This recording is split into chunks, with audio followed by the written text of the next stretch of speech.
हाँ जी, नमस्कार जी। स्वागत है ਤੁਹਾਡਾ ਸਾਰਿਆਂ ਦਾ ਤੁਹਾਡੇ ਆਪਣੇ ਚੈਨਲ ਟੀਚਿੰਗ ਗੁਰੂ ਦੇ ਉੱਤੇ। ਤਾਂ ਇਸ ਤੋਂ ਪਹਿਲਾਂ ਆਪਾਂ ਨੇ 1 ਤੋਂ ਲੈ ਕੇ 50 ਕੁਐਸਚਨ ਜਿਹੜੇ ਹੈਗੇ ਸੀਗੇ ਉਹ ਆਪਾਂ ਨੇ ਕਰ ਲਏ ਸੀਗੇ ਤੇ ਆਪਣਾ ਜਿਹੜਾ ਇੰਡਸਟਰੀਅਲ ਪ੍ਰੋਮੋਸ਼ਨ ਐਂਡ ਡਿਵੈਲਪਮੈਂਟ ਦਾ ਜਿਹੜਾ ਟੌਪਿਕ ਹੈ ਉਹ ਆਪਾਂ ਨੇ ਸਟਾਰਟ ਕੀਤਾ ਹੋਇਆ, ਯਾਨੀ ਕਿ 50 ਕੁਐਸਚਨ ਆਪਾਂ ਆਲਰੇਡੀ ਕਰ ਚੁੱਕੇ ਹਾਂ ਤੇ ਅੱਗੇ ਵਾਲੇ ਜਿਹੜੇ ਹੈਗੇ ਨੇ 50 ਕੁਐਸਚਨ ਉਹ ਆਪਾਂ ਅੱਜ ਦੀ ਵੀਡੀਓ ਦੇ ਵਿੱਚ ਕਵਰ ਕਰਨ ਵਾਲੇ ਹਾਂ। ਤਾਂ ਚਲੋ ਵੀਡੀਓ ਨੂੰ ਸ਼ੁਰੂ ਕਰਦੇ ਹਾਂ। ਤੇ ਇਸ ਤੋਂ ਪਹਿਲਾਂ ਜੇਕਰ ਤੁਸੀਂ ਪਹਿਲੀ ਵਾਰ ਸਾਡੇ ਚੈਨਲ ਤੇ ਆਏ ਤਾਂ ਚੈਨਲ ਨੂੰ ਸਬਸਕ੍ਰਾਈਬ ਕਰ ਲਓ, ਨਾਲੇ ਬੈਲ ਆਈਕਨ ਨੂੰ ਜ਼ਰੂਰ ਪ੍ਰੈਸ ਕਰੋ ਜਿਹਦੇ ਨਾਲ ਆਉਣ ਵਾਲੀ ਵੀਡੀਓ ਦੀ ਨੋਟੀਫਿਕੇਸ਼ਨ ਹੈ ਉਹ ਤੁਹਾਨੂੰ ਮਿਲਦੀ ਰਹੇ। ਠੀਕ ਹੈ ਜੀ, ਤਾਂ ਚਲੋ ਸ਼ੁਰੂ ਕਰਦੇ ਹਾਂ ਆਪਾਂ 51 ਕੁਐਸਚਨ ਤੋਂ। 51 क्वेश्चन की कहता है, if any employee found violating the section 20 of the Factory Act 1947 shall be fined up to कि कोई भी employee है जेकर वो section 20 है ਜਿਹੜਾ ਉਹਨੂੰ violate ਕਰਦਾ ਹੈ, यानी employee यानी कि ਜਿਹੜਾ ਉੱਥੇ ਕੰਮ ਕਰਦਾ section 20 ਨੂੰ violate ਕਰਦਾ Factory 1947 ਦੇ according, ਤਾਂ ਉਹਨੂੰ ਕਿੰਨਾ ਫਾਈਨ ਜਿਹੜਾ ਹੈਗਾ ਪੇ ਕਰਨਾ ਪਊਗਾ। ਤਾਂ ਉਹਨੂੰ ਫਾਈਨ ਜਿਹੜਾ ਹੈਗਾ up to ₹5 ਤੱਕ up to 5 ਰੁਪਏ ਜਿਹੜੇ ਹੈਗੇ ਨੇ ਉਹ ਫਾਈਨ ਜਿਹੜੇ ਹੈਗੇ ਨੇ ਪੇ ਕਰਨੇ ਪੈਣਗੇ। ਠੀਕ ਹੈ, ₹5। ਤੇ ਉਸ ਤੋਂ ਬਾਅਦ ਹੈ ਸੈਕਸ਼ਨ 41 ਜੀ ਆਫ ਦੀ ਫੈਕਟਰੀ 1948। ਇਹ ਕੀ ਕਹਿੰਦਾ ਸੈਕਸ਼ਨ 41 ਜੀ? ਇਹਦਾ ਜਿਹੜਾ ਕਰੈਕਟ ਆਨਸਰ ਹੈ ਉਹ ਇਹਦਾ ਆਪਸ਼ਨ ਡੀ ਵਰਕਰਸ ਪਾਰਟਿਸਿਪੇਸ਼ਨ ਇਨ ਸੇਫਟੀ। ਠੀਕ ਹੈ, ਵਰਕਰ ਦੀ ਪਾਰਟਿਸਿਪੇਸ਼ਨ ਹੋਣੀ ਚਾਹੀਦੀ ਹੈ ਸੇਫਟੀ ਦੇ ਵਿੱਚ, ਇਹ ਕਹਿੰਦਾ। ਨੈਕਸਟ ਕੁਐਸਚਨ ਹੈ, who is responsible for payment to a person employed by him in a factory under the payment of wages act. ਕੌਣ ਰਿਸਪੌਂਸਿਬਲ ਹੁੰਦਾ ਜਿਹੜੇ ਵੀ ਉੱਥੇ ਕੰਮ ਕਰਦੇ ਨੇ, ਜਿੰਨੇ ਵੀ ਬੰਦੇ ਇੰਪਲੋਈਜ਼, ਤਾਂ ਉਹਨਾਂ ਸਾਰਿਆਂ ਨੂੰ ਪੇਮੈਂਟ ਜਿਹੜੀ ਹੈਗੀ ਟਾਈਮਲੀ ਮਿਲਣੀ ਚਾਹੀਦੀ ਹੈ। ਇਹ ਕੌਣ ਡਿਸਾਈਡ ਮਤਲਬ ਕਿਹਦੇ ਅੰਡਰ ਹੁੰਦਾ? ਇਹ ਮੈਨੇਜਰ ਹੁੰਦਾ, ਜਿਹੜਾ ਉਹਨਾਂ ਦੇ ਮੈਨੇਜਰ ਹੁੰਦਾ, ਉਹਨਾਂ ਦੀ ਜਿਹੜੀ ਤਨਖਾਹ ਹੈ ਉਹ ਸਾਰਾ ਉਹ ਹੈਂਡਲ ਕਰਦਾ ਹੈ। The applicant occupier who propose to start the factory should submit. ਕੋਈ ਵੀ ਆਕੂਪਾਇਰ ਹੈ ਜਾਂ ਐਪਲੀਕੈਂਟ ਹੈ ਜਿਹੜਾ ਫੈਕਟਰੀ ਸਟਾਰਟ ਕਰਦਾ ਹੈ, ਉਹਨੂੰ ਜਿਹੜਾ ਫਾਰਮ ਹੈ ਉਹ ਸਬਮਿਟ ਕਰਾਉਣਾ ਪੈਂਦਾ ਹੈ, ਫਾਰਮ ਨੰਬਰ 2, ਇਹ ਉਹਨੂੰ ਸਬਮਿਟ ਕਰਨਾ ਪੈਂਦਾ ਹੈ। ਨੈਕਸਟ ਕੁਐਸਚਨ ਹੈ, the license fee can be paid to get a license for a factory maximum up to. ਜਿਹੜੀ ਲਾਇਸੈਂਸ ਫੀਸ ਹੈ ਉਹ ਕਿੰਨੀ ਮਤਲਬ ਉਹਨੂੰ ਪੇ ਕਰਨੀ ਪਊਗੀ ਲਾਇਸੈਂਸ ਲੈਣ ਵਾਸਤੇ ਫੈਕਟਰੀ ਮੈਕਸਿਮਮ ਅਪ ਟੂ ਕਿੰਨੇ ਸਾਲ ਲਈ? ਇਹਦਾ ਕਰੈਕਟ ਆਨਸਰ ਹੈ 5 ਸਾਲ ਲਈ। ਮੈਕਸਿਮਮ 5 ਸਾਲ ਵਾਸਤੇ ਜਿਹੜੀ ਹੈਗੀ ਹੈ ਉਹ ਲਾਇਸੈਂਸ ਫੀਸ ਪੇ ਕਰ ਸਕਦਾ ਹੈ। 46 ਹੈ, the renewal application for a licence submitted after December 31 of the every week shall paid a fine of amount. ਕਿ ਜੇਕਰ ਉਹਨੇ ਐਪਲੀਕੇਸ਼ਨ ਆਪਣੀ ਰਿਨਿਊ ਕਰਵਾਉਣੀ ਹੈ 31 ਦਸੰਬਰ ਤੋਂ ਬਾਅਦ, ਤਾਂ ਉਹਨੂੰ ਕਿੰਨਾ ਜਿਹੜਾ ਫਾਈਨ ਹੈ ਉਹ ਪੇ ਕਰਨਾ ਪਊਗਾ। ਤਾਂ ਉਹਨੂੰ ਜਿਹੜਾ ਹੈਗੇ 20% ਆਫ ਦੀ ਲਾਇਸੈਂਸ ਫੀਸ ਤੋਂ ਜ਼ਿਆਦਾ ਜਿਹੜਾ ਹੈਗਾ ਉਹਨੂੰ ਫਾਈਨ ਹੈ, ਜਿੰਨੀ ਵੀ ਲਾਇਸੈਂਸ ਫੀਸ ਹੋਊਗੀ ਉਹ ਤੋਂ 20% ਜ਼ਿਆਦਾ ਉਹਨੂੰ ਪੇ ਕਰਨਾ ਪਊਗਾ। 56 ਨੈਕਸਟ ਹੈ, ਦੀ section 20 of the factory. Section 20 ਜਿਹੜਾ ਫੈਕਟਰੀਜ਼ ਐਕਟ ਹੈ ਉਹ ਕੀ ਕਹਿੰਦਾ ਕਿ ਸਪੀਟਨਸ ਜਿਹੜੇ ਹੈਗੇ ਨੇ ਉਹ ਉਹਦੇ ਬਾਰੇ ਡਿਸਕਸ ਕਰਦਾ। ਸਪੀਟਨਸ ਕੀ ਹੁੰਦਾ? ਕੋਈ ਵੀ ਵਿਅਕਤੀ ਜਿਹੜਾ ਹੈਗਾ ਕਿ ਉੱਥੇ ਥੁੱਕ ਦਿੰਦਾ, ਉਹਦੇ ਰਿਗਾਰਡਿੰਗ ਕੁਝ ਨੋਰਮਸ ਬਣਾਏ ਹੋਏ ਨੇ ਸੈਕਸ਼ਨ 20 ਦੇ ਵਿੱਚ। ਠੀਕ ਹੈ, next question is the employment of a young person on dangerous machine shall be prohibited the section। यानी कि the employment है ਜਿਹੜਾ ਐਕਟ ਹੈ, ਕੋਈ ਵੀ ਯੰਗ ਪਰਸਨ ਹੈ ਉਹ ਡੇਂਜਰਸ ਮਸ਼ੀਨ ਤੇ ਜਿਹੜਾ ਹੈਗਾ ਉਹ ਮਤਲਬ ਉੱਥੇ ਨਹੀਂ ਭੇਜਣਾ ਚਾਹੀਦਾ। ਇਹ ਕਿਹੜੇ ਸੈਕਸ਼ਨ ਦੇ ਵਿੱਚ ਆਉਂਦਾ? ਇਹ ਆਉਂਦਾ ਸੈਕਸ਼ਨ 23 ਦੇ ਵਿੱਚ। ਠੀਕ ਹੈ, ਪ੍ਰੋਹਿਬਿਟ ਕੀ ਹੁੰਦਾ? ਉਹਨੂੰ ਰੋਕਣਾ। ਠੀਕ ਹੈ, ਨੈਕਸਟ ਕੁਐਸਚਨ ਹੈ 59, a suitable Google shall be provided for the protection of person employed in factory discussion। यानी कि जिमें गूगल्स यानी कि ਜਿਹੜੇ ਚਸ਼ਮੇ ਹੁੰਦੇ ਨੇ ਉਹ ਪ੍ਰੋਵਾਈਡ ਕੀਤੇ ਜਾਣੇ ਚਾਹੀਦੇ ਨੇ ਜਿਹੜੇ ਵੀ ਉੱਤੇ ਕੰਮ ਕਰਦੇ ਨੇ। ਇਹ ਕਿਹੜੇ ਉਹਦੇ ਵਿੱਚ ਆਉਂਦਾ ਸੈਕਸ਼ਨ ਦੇ ਵਿੱਚ? ਜਿਵੇਂ ਵੈਲਡਿੰਗ ਵਾਲੇ ਹੁੰਦੇ ਨੇ ਤਾਂ ਉਹਨਾਂ ਨੂੰ ਮੈਂਡੇਟਰੀ ਹੈ, ਤਾਂ ਇਹ ਸੈਕਸ਼ਨ 35 ਦੇ ਵਿੱਚ ਆਉਂਦਾ। ਠੀਕ ਹੈ, ਨੈਕਸਟ ਕੁਐਸਚਨ ਆਪਾਂ ਦੇਖਦੇ ਹਾਂ 60 ਕੁਐਸਚਨ ਕੀ ਆਉਂਦਾ? ਇਹ half yearly return for every half of every calendar year. Half yearly return for every half of every calendar year in duplicate is form as to reach the inspector of the factory on before or after the year। यानी कि ਜਿਹੜੀ ਵੀ return ਜਿਹੜੀ ਜਮ੍ਹਾਂ ਕਰਾਣੀ ਹੁੰਦੀ ਹੈ ਅੱਧੇ ਸਾਲ ਕੈਲੰਡਰ ਦੇ। ਠੀਕ ਹੈ, ਹਾਫ ਈਅਰਲੀ ਰਿਟਰਨ ਕਦੋਂ? ਜਦੋਂ ਅੱਧਾ ਸਾਲ ਚਲਾ ਜਾਵੇ ਉਦੋਂ। ਤਾਂ ਕਿਹੜਾ ਫਾਰਮ ਹੈ ਜਿਹੜਾ ਫਿਲ ਯਾਨੀ ਕਿ ਕਿੰਨੀ ਤਰੀਕ ਤੋਂ ਪਹਿਲਾਂ ਜਿਹੜਾ ਹੈਗਾ ਫਾਰਮ ਫਿਲ ਕਰਨਾ ਚਾਹੀਦਾ? ਤਾਂ ਇਹਦਾ ਜਿਹੜਾ correct answer form number 21 fill ਕਰਨਾ 31 ਜੁਲਾਈ ਤੋਂ ਪਹਿਲਾਂ। ਠੀਕ ਹੈ, an accident report shall be confirmed by the manager. Accident ਹੋ ਗਿਆ, ਠੀਕ ਹੈ, ਫੈਕਟਰੀ ਦੇ ਵਿੱਚ ਕੋਈ ਮਸ਼ੀਨ ਟੁੱਟ ਗਿਆ, ਫਿਰ ਕੁਝ ਵੀ ਹੋ ਗਿਆ, ਕਨਫਰਮਡ ਮੈਨੇਜਰ ਨੇ ਕਨਫਰਮ ਕਰ ਲਿਆ, ਉਹ ਸੈਂਡ ਕਰੂਗਾ ਸੈਪਰੇਟ ਰਿਪੋਰਟ ਇਨ ਦੀ ਫਾਰਮ ਨੰਬਰ। ਕਿਹੜੇ ਫਾਰਮ ਨੰਬਰ ਭਰ ਕੇ ਉਹ ਭੇਜੂਗਾ ਤੇ ਉਹਦੇ ਵਿੱਚ ਲਿਖਿਆ ਹੋਊਗਾ ਕਿ ਕਿੰਨੇ ਪਰਸਨ ਇੰਜਰਡ ਹੋਏ ਉਹਦੇ ਕਾਰਨ। ਠੀਕ ਹੈ, ਵਿਦਿਨ ਕਿੰਨੇ ਘੰਟੇ ਦੇ ਵਿੱਚ ਉਹਨੂੰ ਇਹ ਸਾਰਾ ਜਿਹੜਾ ਕੰਮ ਹੈ ਉਹ ਕਰਨਾ ਪਵੇਗਾ। ਤਾਂ ਇਹਦਾ ਜਿਹੜਾ ਕਰੈਕਟ ਆਨਸਰ ਹੈ ਫਾਰਮ ਨੰਬਰ 18 ਦੇ ਵਿੱਚ ਲਿਖ ਕੇ ਭੇਜੂਗਾ, 12 ਘੰਟੇ ਦੇ ਵਿੱਚ ਉਹਨੂੰ ਰਿਪੋਰਟ ਸਬਮਿਟ ਕਰਨੀ ਪਵੇਗੀ। 62 ਕੀ ਕੁਐਸਚਨ ਕੀ ਆਂਦਾ? ਦਾ ਪਾਰਟੀਕੂਲਰਸ of the accident should be entered in separate register kept an accident book form number for ESI office। यानी कि जे कोई एक्सीडेंट हो गया ਇਹ ਹੁਣ ਕਿੱਥੇ ਲਿਖੂਗਾ? ਇੱਕ ਸੈਪਰੇਟ ਬੁੱਕ ਹੁੰਦੀ ਹੈ ਜਿਹਦਾ ਨਾਮ ਹੁੰਦਾ ਐਕਸੀਡੈਂਟ ਬੁੱਕ। ਤਾਂ ਉਹਦੇ ਵਿੱਚ ਕਿਹੜੇ ਫਾਰਮ ਦੇ ਵਿੱਚ ਇਹ ਲਿਖ ਕੇ ਭੇਜੂਗਾ? ਤਾਂ ਉਹ ਹੋਊਗਾ ਫਾਰਮ ਨੰਬਰ 15 ਦੇ ਵਿੱਚ। ਨੈਕਸਟ ਹੈ section 10 of the factory act describe about the right of the worker.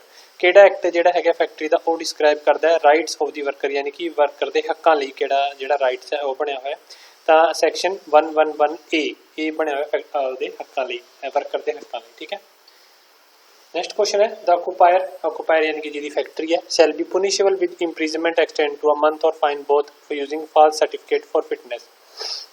ਹੁਣ ਦੇਖੋ ਜਿਹੜੇ ਵੀ ਵਰਕਰ ਹੁੰਦੇ ਨੇ ਉਹਨਾਂ ਸਾਰਿਆਂ ਕੋਲ ਫਿਟਨੈਸ ਸਰਟੀਫਿਕੇਟ ਹੋਣਾ ਜ਼ਰੂਰੀ ਹੈ। ਜੇਕਰ ਆਕੂਪਾਇਰ ਕਿਸੇ ਦਾ ਗਲਤ ਸਰਟੀਫਿਕੇਟ ਬਣਾ ਕੇ ਉੱਥੇ ਉਹ ਕੰਮ ਲੈਂਦਾ ਹੈ ਤਾਂ ਉਹਨੂੰ ਕਿੰਨੇ ਸਾਲ ਦੀ ਸਜ਼ਾ ਤੇ ਕਿੰਨੇ ਫਾਈਨ ਜਿਹੜਾ ਹੋਊਗਾ, ਤਾਂ ਉਹਨੂੰ 2 ਮਹੀਨੇ ਦੀ ਸਜ਼ਾ ਤੇ 1000 ਰੁਪਏ ਜਿਹੜਾ ਫਾਈਨ ਹੈ ਉਹ ਦੇਣਾ ਪਵੇਗਾ। 65ਵਾਂ ਕੁਐਸਚਨ ਹੈ the occupier fail to take remedy action against apprehension of immediate danger to life or death health of the worker 41H shall be liable to punishment and may extend to imprisonment up to 7 ਸਾਲ fine up to rupees 2 lakh for both। ਇਹਦੇ ਵਿੱਚ ਕੀ ਕਹਿ ਰਹੇ ਕਿ ਜਿਹੜਾ ਆਕੂਪਾਇਰ ਯਾਨੀ ਕਿ ਜਿਹਦੀ ਕੰਪਨੀ ਹੈ ਉਹ ਕੰਮ ਕਰਵਾ ਰਿਹਾ ਵਰਕਰ ਤੋਂ ਉਹਨਾਂ ਦੀ ਹੈਲਥ ਦੀ ਬਿਨਾਂ ਪਰਵਾਹ ਕਰੇ। ਠੀਕ ਹੈ। ਯਾਨੀ ਕਿ ਉਹਨਾਂ ਨੂੰ ਖਤਰਨਾਕ ਜਿਹੜੇ ਕੰਮ ਨੇ ਉੱਥੇ, ਯਾਨੀ ਕਿ ਕੋਈ ਕੈਮੀਕਲ ਦੀ ਫੈਕਟਰੀ ਤਾਂ ਉੱਥੇ ਬਿਨਾਂ ਉਹਨਾਂ ਸੇਫਟੀ ਤੋਂ ਉਹਨਾਂ ਦੇ ਉੱਥੋਂ ਕੰਮ ਕਰਵਾ ਰਿਹਾ ਜੇਕਰ ਉਹ, ਤਾਂ ਉਹਨੂੰ 7 ਸਾਲ ਦੀ ਸਜ਼ਾ 2 ਲੱਖ ਰੁਪਏ ਜਿਹੜੇ ਹੈਗੇ ਨੇ ਫਾਈਨ ਉਹ ਦੇਣੇ ਪੈਣਗੇ ਤੇ ਇਹ ਅੱਗੇ ਵੱਧ ਵੀ ਸਕਦੇ ਨੇ। ਠੀਕ ਹੈ। ਤਾਂ ਉਹੀ ਦੱਸਿਆ ਕਿੰਨੇ ਉਹ ਦੱਸਣੇ ਕਿ ਕਿੰਨੇ ਸਾਲ ਤੱਕ ਜਿਹੜੀ ਸਜ਼ਾ ਜਿਹੜੀ ਉਹ ਹੋ ਸਕਦੀ ਹੈ, 2 ਸਾਲ ਦੀ ਸਜ਼ਾ ਤੇ 1 ਲੱਖ ਰੁਪਏ ਫਾਈਨ। ਠੀਕ ਹੈ ਜੀ। In case of miscarriage, a woman worker shall be allowed week leave with wages। यानी कि किसी जेकर वूमेन का मिसकैरेज होंदा है, मिसकैरेज की होंदा कि कोई भी जेकर वाइफ है प्रेगनेंट है तो जेकर ਉਹਦਾ मिसकैरेज हो जाता उदों ਉਹ ਕੰਮ ਕਰ ਰਹੀ ਹੈ ਇੱਥੇ ਤਾਂ ਉਹਨੂੰ ਲੀਵ ਛੁੱਟੀ ਦੇਣੀ ਪਊਗੀ ਤੇ ਨਾਲੇ ਪੈਸੇ ਦੇਣੇ ਪੈਣਗੇ। ਕਿੰਨੇ ਦਿਨ ਦੀ ਛੁੱਟੀ ਹੋਊਗੀ, ਤਾਂ ਇਹਦਾ ਜਿਹੜਾ ਕਰੈਕਟ ਆਨਸਰ ਹੈ ਉਹ ਹੈਗੀ ਹੈ 6। ਠੀਕ ਹੈ। 6 ਹਫ਼ਤੇ ਦੀ ਜਿਹੜੀ ਛੁੱਟੀ ਹੈ ਉਹ ਦੇਣੀ ਪਊਗੀ ਤੇ ਉਹਨੂੰ ਪੈਸੇ ਵੀ ਮਿਲਣਗੇ, ਯਾਨੀ ਕਿ 1.5 ਮਹੀਨੇ ਦੀ ਛੁੱਟੀ ਨਾਲ ਪੈਸੇ ਵੀ ਦੇਣੇ ਪੈਣਗੇ, ਯਾਨੀ ਕਿ ਜਿੰਨੇ ਉਹਦੇ ਬਣਦੇ ਨੇ। Under the payment of wages Act 1936, payment of wages of establishment employee not more than the 1000 employees shall be paid within one of wages of the month। ठीक है कि अकॉर्डिंग टू 1936 पेमेंट यानी कि जी तनख्वाह का एक्ट बनया हुआ act 1936 employees ने ਜਿਹੜੇ ਉੱਥੇ ਕੰਮ ਕਰਦੇ ਨੇ 1000 ਤੋਂ ਜ਼ਿਆਦਾ ਨਾ ਹੋਣ ਜਿਨ੍ਹਾਂ ਨੂੰ ਤਨਖਾਹ ਨਾ ਮਿਲੀ ਹੋਵੇ ਮਹੀਨੇ ਦੇ ਵਿੱਚ, ਤਾਂ ਇਹਦਾ ਜਿਹੜਾ ਕਰੈਕਟ ਆਨਸਰ ਹੈ ਉਹ ਕੀ ਹੈ 7 ਦਿਨ। मैक्सिमम 7 दिन ਦੇ ਵਿੱਚ ਜਿਹੜੀ ਹੈਗੀ ਉਹਨਾਂ ਨੂੰ ਤਨਖਾਹ ਮਿਲਣੀ ਚਾਹੀਦੀ ਹੈ। ਨੈਕਸਟ ਕੁਐਸਚਨ ਹੈ under the payment of wages act payment of wage of establishment employing not less than 1000 employee shall be paid within the wage of each month. ऊपर वाला सेम क्वेश्चन है। ठीक है। 68 का करेक्ट आंसर क्या है 10 दिन। ठीक है। Not less than 1000 employee shall be paid within the wage month 10 दिन ਦੇ ਵਿੱਚ ਉਹਨਾਂ ਨੂੰ ਜਿਹੜੀ ਪੇ ਹੈ ਉਹ ਮਿਲਣੀ ਚਾਹੀਦੀ ਹੈ। An employee is eligible to get bonus under the payment of bonus act 1965 if he had worked for not less than the day in preceding year। Bonus ਕੀ ਹੁੰਦਾ ਹੈ ਕਿ ਜੇਕਰ ਤੁਸੀਂ ਕੰਮ ਕਰਨ ਕਿਸੇ ਫੈਕਟਰੀ ਵਿੱਚ ਤੁਹਾਨੂੰ ਬੋਨਸ ਯਾਨੀ ਕਿ ਇਨਸੈਂਟਿਵਸ ਅਲੱਗ ਤੋਂ ਦਿੱਤੇ ਜਾਂਦੇ ਨੇ। ਠੀਕ ਹੈ। ਤੇ ਬੋਨਸ ਮਿਲਣਗੇ, ਇਨਸੈਂਟਿਵਸ ਮਿਲਣਗੇ ਤੁਹਾਨੂੰ, ਯਾਨੀ ਕਿ ਤੁਹਾਨੂੰ ਉੱਥੇ ਕੰਮ ਜਿਹੜੇ ਹੈਗੇ ਨੇ ਕਿੰਨੇ, ਯਾਨੀ ਕਿ ਕਿੰਨੇ ਜਿਹੜੇ ਹੈਗੇ ਨੇ ਕੰਮ ਤੁਸੀਂ ਉੱਥੇ ਦਿਨ ਕਰ ਰਹੇ ਹੋ। If you had worked for no less than the ਜੇਕਰ 30 ਦਿਨ ਕੰਮ ਕਰਦਾ। ਠੀਕ ਹੈ। ਕਿਸੇ ਵੀ ਪ੍ਰੋਸੀਡਿੰਗ ਈਅਰ ਦੇ ਵਿੱਚ ਤਾਂ ਉਹਨੂੰ ਬੋਨਸ ਦਾ ਹੱਕਦਾਰ ਉਹ ਹੈਗਾ। 70 ਕੁਐਸਚਨ ਕੀ ਹੈ ਐਨ EMPLOYEE whose salary does not exceed is eligible of bonus under the payment of ਕਿਹੜਾ ਐਕਟ ਹੈ, ਯਾਨੀ ਕਿ ਕਿੰਨੀ ਸੈਲਰੀ ਜਿਹੜੀ ਹੈਗੀ ਹੈ ਕਿਸੇ ਵੀ ਵਿਅਕਤੀ ਦੀ ਉਹ ਹੋਣੀ ਚਾਹੀਦੀ ਹੈ ਬੋਨਸ ਵਾਸਤੇ, ਤਾਂ ਉਹ ਇਹਦਾ ਆਨਸਰ ਕੀ ਹੈ 10000। ਠੀਕ ਹੈ। 10000 ਜੇਕਰ ਸੈਲਰੀ ਹੈ ਉਹ 10000 ਤੋਂ ਜੇਕਰ ਐਨ EMPLOYEE whose salary does not exceed ਯਾਨੀ 10000 ਤੋਂ ਜੇਕਰ ਜ਼ਿਆਦਾ ਉਹਦੀ ਐਕਸੀਡ ਨਹੀਂ ਕਰ ਰਹੀ ਉਹ ਬੋਨਸ ਦੇ ਹੱਕਦਾਰ ਹੈਗਾ ਹੈ payment of bonus act according to factory act bonus act. जेकर उसकी सैलरी 10000 है 10000 तो नहीं एक्सीड कर रही। ठीक है। 10000 तो घट है तो उन्होंने बोनस मिलना चाहिए। 71 के the employer share the contribution under the ESI act. ESI act के अकॉर्डिंग जो इंप्लॉयर ने वो कितना कंट्रीब्यूशन जो है अपने शेयर कर सकते हैं 4.75%। The employer share of contribution under the ESI act is ਇਹ ਇੰਪਲੋਇਰਸ ਦਾ ਸ਼ੇਅਰ ਹੈ ਜਿਹੜੇ ਉੱਥੇ ਕੰਮ ਕਰਵਾ ਰਹੇ ਨੇ, ਇਹ ਇੰਪਲੋਈ ਦਾ ਜਿਹੜੇ ਕੰਮ ਕਰ ਰਹੇ ਨੇ ਉਹਦਾ ਉਹਨਾਂ ਦਾ ਕਿੰਨਾ ਹੈ ਕੰਟਰੀਬਿਊਸ਼ਨ ਕਿੰਨਾ ਹੈ 72 ਦਾ ਆਪਾਂ ਉੱਪਰ ਦੇਖ ਲੈਂਦੇ ਹਾਂ।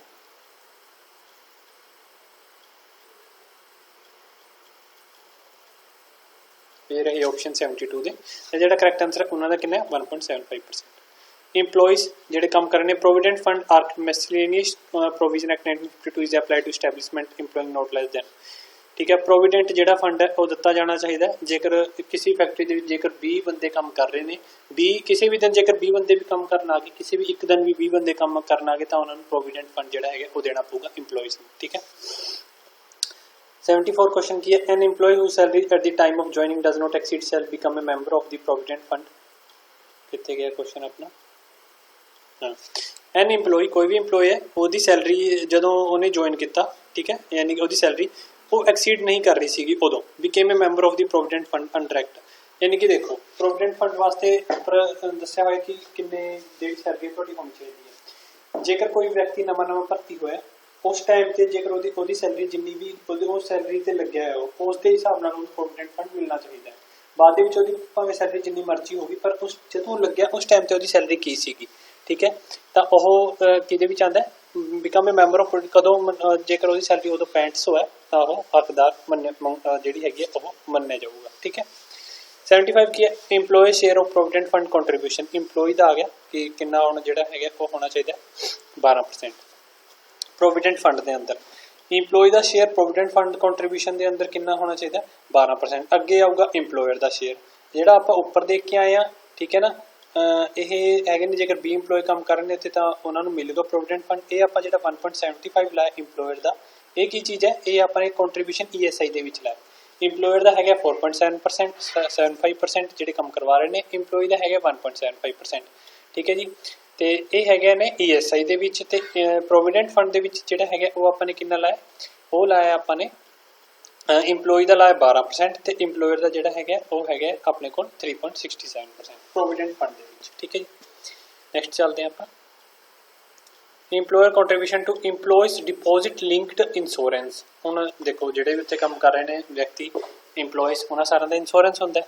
इंप्लॉयर ਦਾ कितना कंट्रीब्यूशन होना चाहिए ਉਹਦੇ ਵਿੱਚ, ਤਾਂ ਇਹ होना चाहिए 0.5%, ठीक है जी।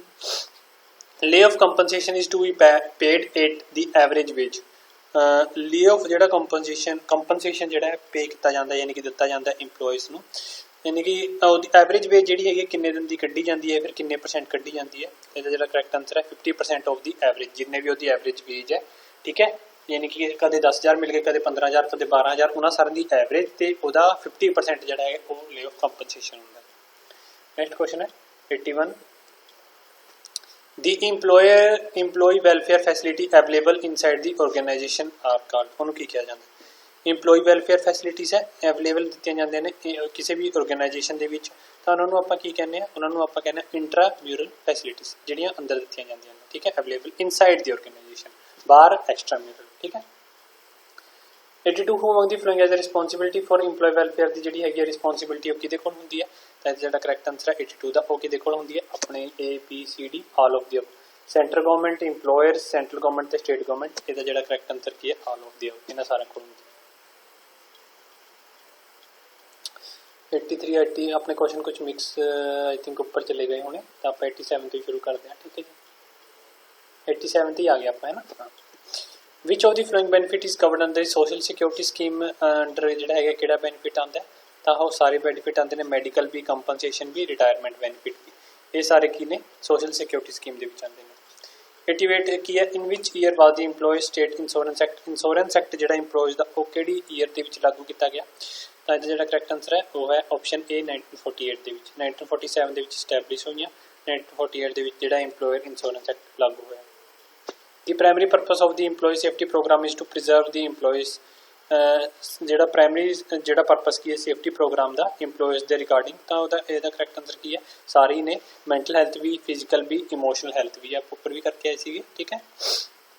द विजुअल प्रेजेंटेशन ये भी आप रैंकिंग जी है वर्क साइड से भी आप ऊपर करके आए थे, इसका करैक्ट आंसर की है स्पोर्ट मैप मैथड। 91 की है the responsibility of maintenance of employee health and safety is with, ये किहदे हत्थ च हुंदी है, ये सारिਆਂ ਦੇ हत्थ च हुंदी है, इंप्लॉयज भी, इंप्लॉयर भी, गवर्नमेंट भी, सेफ्टी उन्होंने। नैक्सट है insuring the safety health and welfare of the employee of the primary purpose. ये किहड़े एक्ट दे विच आंदा है, सेफ्टी ते हेल्थ जिहड़ी है देखभाल रखना इंप्लॉयज की, फैक्ट्री एक्ट 1948 के विच। Which of the following is not connected with employee safety and health. इन्हां विचों किहड़ा जिहड़ा है कनैक्ट नहीं है इंप्लॉय सेफ्टी एंड हेल्थ के रिगार्डिंग, तो ये जिहड़ा करैक्ट आंसर तुसीं दसना। तो इसका 93 का करैक्ट आंसर की है the payment of bonus act 1965, ये नहीं है, ठीक है। नेक्स्ट क्वेश्चन है when the people involved in the process comprehended unlikable result from their interaction with the environment is specialized called, इन्हों आप की कहने anticipatory stress जिहड़ा है वो आप ਕਿਹਾ ਜਾਂਦਾ। ਠੀਕ ਹੈ, ਇਹ ਆਪਾਂ ਪਹਿਲਾਂ ਕਰਕੇ ਆਏ ਹਾਂ ਕੁਐਸਚਨ, ਕਰਕੇ मैं ਦੁਬਾਰਾ ਸਮਝਾ ਨਹੀਂ ਰਿਹਾ, ਪਹਿਲੀ 50 ਦੇ ਵਿੱਚ ਆਈ ਥਿੰਕ ਰਿਪੀਟ ਹੋਇਆ question. Inspection by superior and interview for promotion usually come superior द्वारा इंटरव्यू लेना प्रमोशन वास्ते ਤਾਂ एक ਇਹਦੇ ਵਿੱਚ ਇਨਕਲੂਡ ਕੀਤਾ ਜਾਂਦਾ, ਇਹ ਹੈਗਾ ਸ਼ੋਰਟ ਟਰਮ ਰਿਸਪੌਂਸ ਟੈਸਟ ਦੇ ਵਿੱਚ। Welfare is not part of the factory, ਇਹ ਸਹੀ ਹੈ ਸਟੇਟਮੈਂਟ ਹੈ ਜਾਂ ਫਿਰ ਗਲਤ ਸਟੇਟਮੈਂਟ ਹੈ? ਤਾਂ ਇਹ ਕੀ ਹੈ, ਗਲਤ ਸਟੇਟਮੈਂਟ ਹੈ। ਵੈਲਫੇਅਰ ਹੁੰਦਾ ਹੈ ਜਦੋਂ ਕਿ ਕਿੰਨੇ ਵਿਅਕਤੀ ਹੋਣ, ਜੇਕਰ 500 ਵਿਅਕਤੀ ਤੋਂ ਜ਼ਿਆਦਾ ਕੰਮ ਕਰ ਰਹੇ ਨੇ ਫੈਕਟਰੀ ਦੇ ਵਿੱਚ ਤਾਂ ਵੈਲਫੇਅਰ ਆਫਿਸਰ ਉੱਤੇ ਲਾਇਆ ਜਾਂਦਾ। The district magistrate can not become inspector as per the act, DM है ਜਿਹੜਾ इंस्पैक्टर ਉਹ नहीं बन सकता। ठीक है, फैक्ट्री एक्ट के अकॉर्डिंग तो यह गलत है, वह बन सकता है। 98 है as per the act the floor of every work should be साफ होना चाहिए हफ्ते ਦੇ ਵਿੱਚ ਇੱਕ ਵਾਰੀ।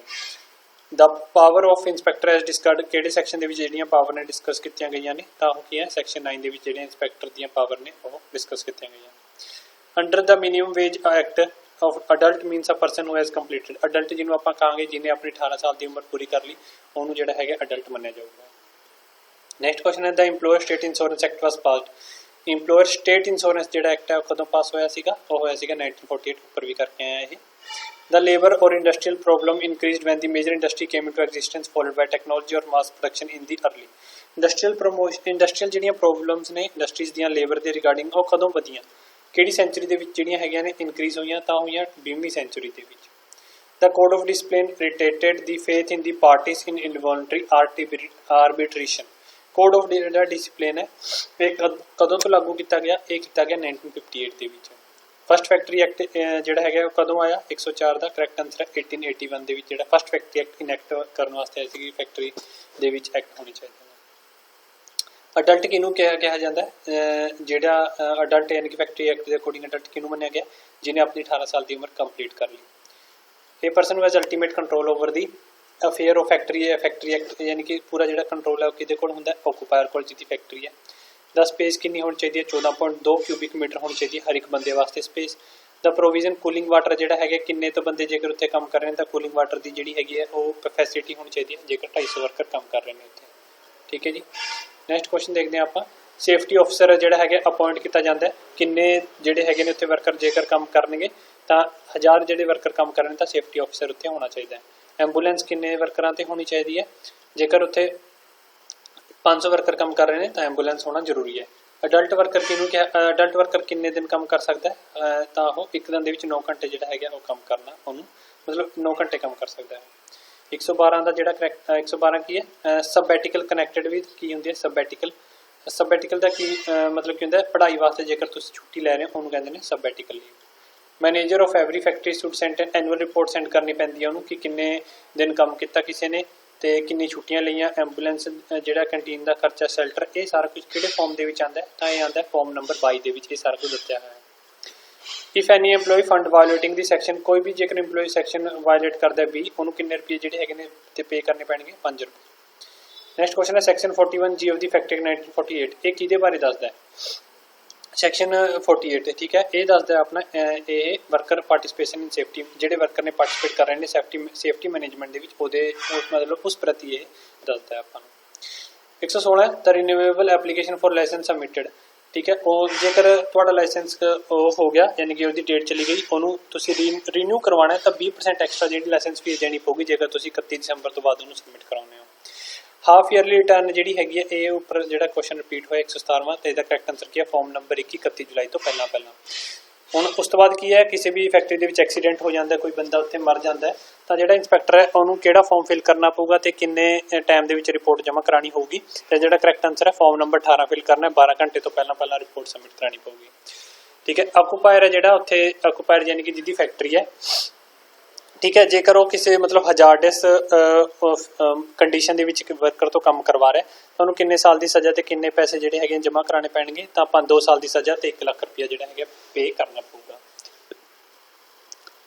उस तो बाद की कह रहा है वैन सेफ्टी कमेटी जिहड़ी हैगी फैक्ट्री दे विच किन्ने वर्करां ते लाई जांदी है, किन्ने वर्कर होण उदों सेफ्टी कमेटी लाई जाऊगी। तो जेकर तुहाडे कोल ऑप्शन इहदा नैक्सट पेज ते होना आई थिंक 121 आई थिंक 121 है नहीं अपने को ऑप्शन, ठीक है, तो ये आप लीव कर दें, ये तो चलते हैं 122 तो, ठीक है, आई थिंक मिसप्रिंट हो गया होना, ठीक है।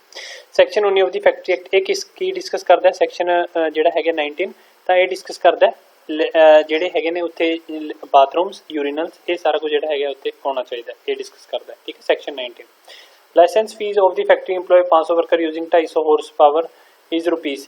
ਜਿਹੜੀ ਹੈਗੀ ਲਾਇਸੈਂਸ ਫੀਸ ਲਾਇਸੈਂਸ ਫੀਸ ਜਿਹੜੀ ਯਾਨੀ ਕਿ ਕੋਈ ਫੈਕਟਰੀ ਦੇਖੋ ਲਾਇਸੈਂਸ ਲੈਂਦੀ ਹੈ, ਉਹਦੀ ਲਾਇਸੈਂਸ ਫੀਸ ਕਿੰਨੀ ਹੈ?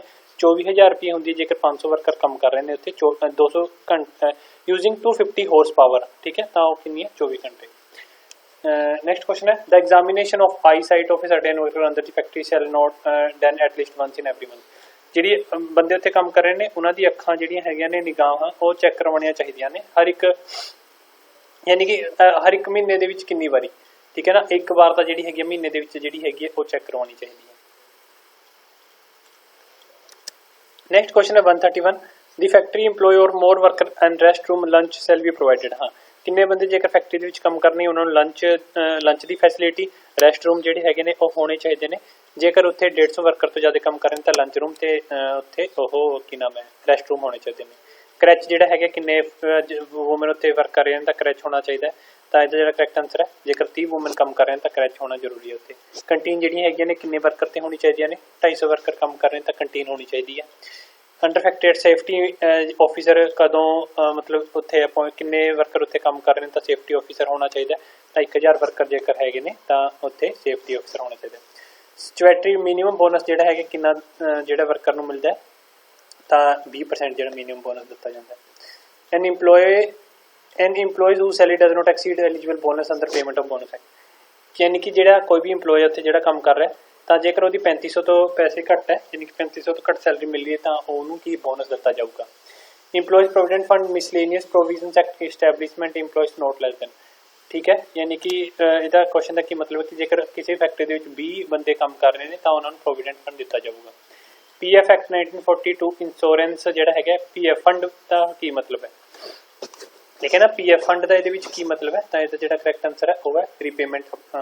ਕਿੱਥੇ ਗਿਆ ਆਪਣਾ 138 ਤਾਂ ਇੱਥੇ ਆਊਗਾ ਆਪਣਾ 138 ਆ ਰਿਹਾ। ਹਾਂ ਠੀਕ ਹੈ, 138 ਇਹਦਾ ਜਿਹੜਾ ਕਰੈਕਟ ਆਨਸਰ ਹੈ ਡਿਪੋਜ਼ਿਟ ਲਿੰਕ ਇੰਸ਼ੋਰੈਂਸ ਫੰਡ।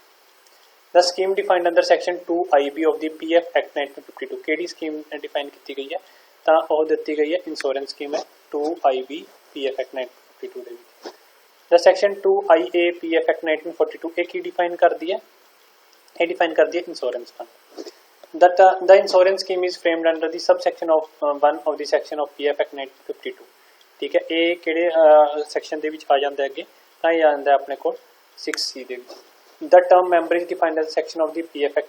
ਜਿਹੜੇ ਯਾਨੀ ਕਿ ਕਿਹੜੇ ਉਹਦੇ ਵੀ ਸੈਕਸ਼ਨ ਦੇ ਵਿੱਚ ਜਿਹੜਾ ਮੈਂਬਰ ਹੈ ਉਹਨੂੰ ਡਿਫਾਈਨ ਕੀਤਾ ਗਿਆ ਤਾਂ ਇਹ ਕੀਤਾ ਗਿਆ 2U ਦੇ ਵਿੱਚ। ਆ ਇੰਨੇ ਇੰਪੋਰਟੈਂਟ ਨਹੀਂ ਹੈ। ਠੀਕ ਹੈ, ਸੈਕਸ਼ਨ 2K ਜਿਵੇਂ ਇੰਨੇ ਡੀਪ ਜਿਹੜੇ ਹੈਗੇ ਨੇ ਉਹ ਆਪਾਂ ਰਹਿਣ ਦਿੰਦੇ ਹਾਂ। 144 ਦਾ employer pension fund establishment under sub section 2 of the section. ਅੱਗੇ ਵੀ ਦੇਖੋ ਸਬ ਸੈਕਸ਼ਨ ਬਣਾਏ ਗਏ ਨੇ, ਬਹੁਤ ਹੀ ਵਾਸਟ ਜਿਹੜਾ ਇੰਡਸਟਰੀਅਲ ਦੇ ਜਿੰਨੇ ਵੀ ਸੈਕਸ਼ਨ ਨੇ ਉਹ ਬਹੁਤ ਵਾਸਟ ਬਣਾਏ ਹੋਏ ਨੇ ਸਾਰੇ। ਤੇ ਇੰਪਲੋਇਰ ਦੀ ਜਿਹੜੀ ਪੈਨਸ਼ਨ ਫੰਡ ਇਸਟੈਬਲਿਸ਼ ਕੀਤੀ ਗਈ ਹੈ ਸਬ ਸੈਕਸ਼ਨ 2 ਦੇ ਵਿੱਚ। ਕਿਹੜੇ ਸੈਕਸ਼ਨ ਦੇ ਵਿੱਚ ਅੱਗੇ? ਤਾਂ ਇਹਦਾ ਜਿਹੜਾ ਕਰੈਕਟ ਆਨਸਰ ਹੈ ਸੈਕਸ਼ਨ 6A ਦੇ ਵਿੱਚ ਸਬ ਸੈਕਸ਼ਨ 2 ਦੇ ਵਿੱਚ ਦਿੱਤਾ ਗਿਆ। ਆ ਫੇਰ ਇੱਕ ਹੋਰ ਆ ਗਿਆ ਸੈਕਸ਼ਨ 2K ਵੀ ਤਾਂ ਇਹਦੇ ਵਿੱਚ ਕੀ ਦਿੱਤਾ ਹੋਇਆ? ਤਾਂ ਇਹਦੇ ਵਿੱਚ ਹੈਗਾ recover officer. Indian law of torts is based on. Indian ਦੇ ਜਿਹੜੇ ਲਾਅ ਨੇ, ਠੀਕ ਹੈ, ਇਹ ਕਿਹਦੇ ਉੱਤੇ ਬੇਸ ਨੇ? ਇੰਗਲੈਂਡ ਲਾ ਦੇ। As per factory act which of the following return definition of the worker। ठीक है, ਕਿਹੜੇ ਐਕਟ ਸੈਕਸ਼ਨ ਦੇ ਵਿੱਚ ਜਿਹੜੀ ਵਰਕਰ ਦੀ ਡੈਫੀਨੇਸ਼ਨ ਨੂੰ ਦਿੱਤਾ ਗਿਆ? ਤਾਂ ਜਿਹੜਾ ਕਰੈਕਟ ਆਨਸਰ ਸਾਰੇ ਨੇ। ਵਰਕਰ ਮੀਨਸ ਕੀ ਹੁੰਦਾ ਹੈ? ਪਰਸਨ ਜਿਹੜਾ ਇੰਪਲੋਇਡ ਹੈ, ਠੀਕ ਹੈ, ਡਾਇਰੈਕਟਲੀ ਐਂਡ ਇਨਡਾਇਰੈਕਟਲੀ ਕੰਟਰੈਕਟਰ ਨਾਲ ਜੁੜਿਆ ਹੋਇਆ, ਨੌਲੇਜ ਹੈਗੀ ਹੈ ਜਾਂ ਫਿਰ ਨਹੀਂ ਹੈਗੀ, ਰੀਮਨਰੇਸ਼ਨ ਉਹਨੂੰ ਮਿਲ ਰਿਹਾ ਜਾਂ ਫਿਰ ਨਹੀਂ ਮਿਲ ਰਿਹਾ ਮੈਨੂਫੈਕਚਰਿੰਗ ਪ੍ਰੋਸੈਸ ਦੇ ਵਿੱਚ, ਤਾਂ ਇਹ ਸਾਰੇ ਉਹਦੇ ਵਿੱਚ ਆ ਜਾਂਦੇ ਨੇ। ਠੀਕ ਹੈ ਜੀ, ਤਾਂ ਇਹ ਸੀਗੇ ਆਪਣੇ ਕੁਐਸਚਨ ਜਿਹੜੇ ਆਪਾਂ ਨੇ ਕੰਪਲੀਟ ਕਰ ਲਏ। ਬਾਕੀ ਦੇ ਕੁਐਸਚਨ ਇੱਕ ਹੋਰ ਪਾਰਟ ਬਣੂਗਾ, ਆਪਾਂ ਨੈਕਸਟ ਪਾਰਟ ਦੇ ਵਿੱਚ ਕੰਪਲੀਟ ਕਰਾਂਗੇ। ਥੈਂਕ ਯੂ ਤੁਹਾਡਾ ਸਾਰਿਆਂ ਦਾ ਵੀਡੀਓ ਦੇਖਣ ਲਈ। ਕਿਸੇ ਨੂੰ ਕੋਈ ਪ੍ਰੋਬਲਮ ਹੈ ਤਾਂ ਨੀਚੇ ਕਮੈਂਟ ਕਰਕੇ ਪੁੱਛ ਸਕਦਾ, ਕਿਸੇ ਨੇ ਕੋਈ ਵੀ ਜਾਣਕਾਰੀ ਲੈਣੀ ਹੋਵੇ ਇਹਦੇ ਰਿਗਾਰਡਿੰਗ।